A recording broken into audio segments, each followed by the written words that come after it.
Welcome into day 26.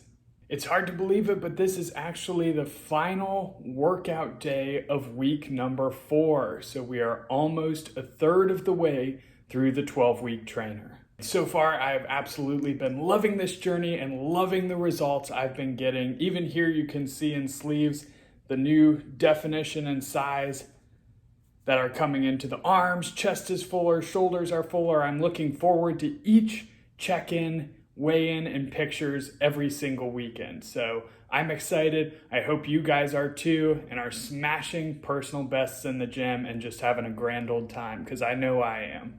As always, in the workout days, we're going to take an exercise and dive a little bit deeper into how you can get the most out of that exercise. We're also going to be covering my predictions for the Mr. Olympia Classic Physique Top 6. So a few videos ago, I covered the Men's Open Top 10, my prediction of what I think will happen. So I got some requests to do Classic as well, so we'll be covering that. But first, let's get into today's exercise. So today's exercise we're going to be covering is the seated cable row. So you can do this both arms at the same time or single arm at a time.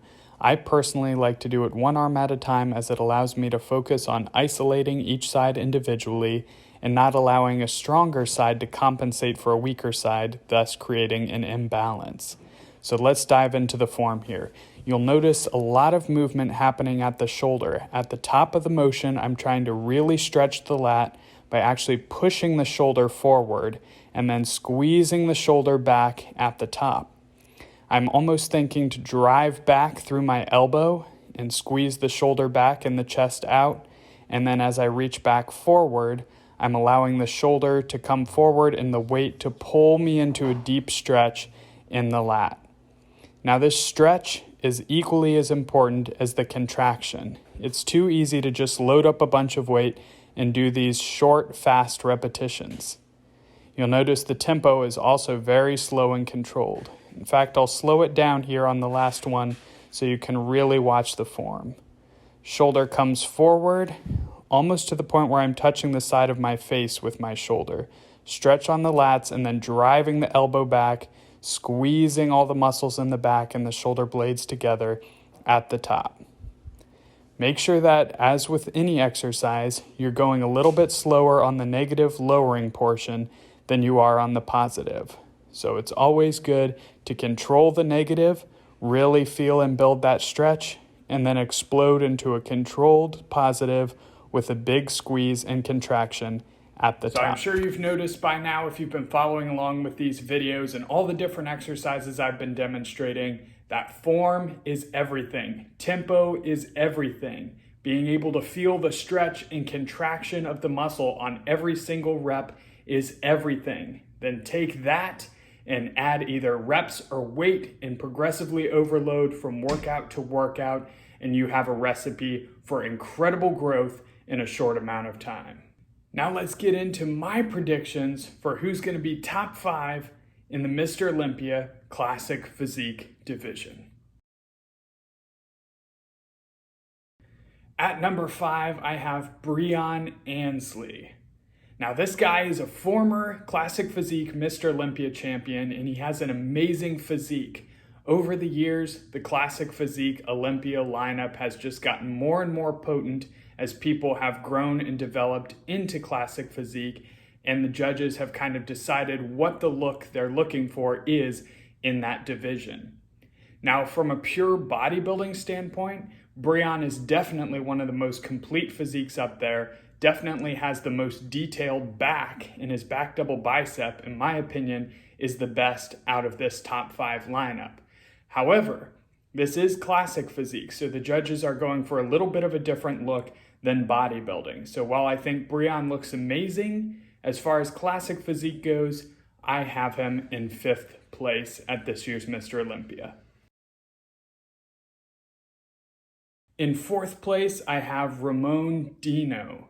So this is kind of a controversial one perhaps, and I could flip-flop either way between 4th and the person I have in 3rd place with these two placings. So The reason that I have Ramon in this position, he has an amazing physique, definitely a great structure and flow, but recent picture updates I've seen of the person I am predicting in third place just put him over the top and give him the edge. So fourth place, I see Ramon Dino.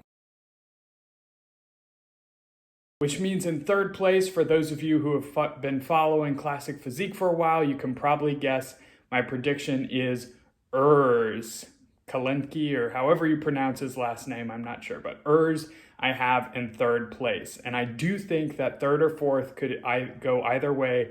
Ramon and Urs could potentially switch. However, based on recent pictures I've seen of Urs and how incredibly shredded he looks and how majorly he has improved from last year, I have him in third place and definitely a future threat in the next few years to break up even higher than that. In second place, as much as I want to be controversial, I'm going to have to go with Terrence Ruffin. So last year's second place, the year before that as well, Terrence Ruffin just has an incredibly complete physique, definitely by far the best poser in Classic Physique, and in my opinion, the entire IFBB. He has an amazing posing routine every year, very complete, very aesthetic, wide shoulders, small waist. He knows how to present his physique. The only thing I think that's holding him back from actually winning is his height, which unfortunately he can't control. But because Classic Physique works by having a weight limit set based off of certain heights, since he is a shorter bodybuilder, he's not able to weigh as much and be as heavy on stage as the person I have in number one, which I'm sure you've all guessed by now. And that's right, number one is Chris Bumstead. So I just don't see him losing this year. He's working with Hani Rambod now, who is a legendary coach in the industry. He's coming in bigger. Hani always brings his guys in shredded. Chris just is light years ahead of size, but still has the aesthetics, the tiny waist, the huge shoulders and V-taper, and just a very classic look. Plus, he is the reigning Classic Physique Mr. Olympia champion 3 years in a row, and they say you have to knock the champion out definitively. I don't think anybody can do that this year, and I think Chris Bumstead will walk away with a fourth, very well-deserved title for this year. Now, anything can happen in the years in the future, but this year I think it will be fairly well determined that Chris is the winner. So that's my top 5 Classic Physique Olympia predictions. Let me know in the comments section below if you agree, disagree, or any of that good stuff. If you're watching this video in the future, I hope it aged well and my predictions aren't all over the place. So that's going to wrap it up for today's video. Crush this last workout of the weekend. You do have 2 grow days ahead of you, so earn them by really smashing this workout. Get that food in, get the supplements in, and I will see you tomorrow for the weekend.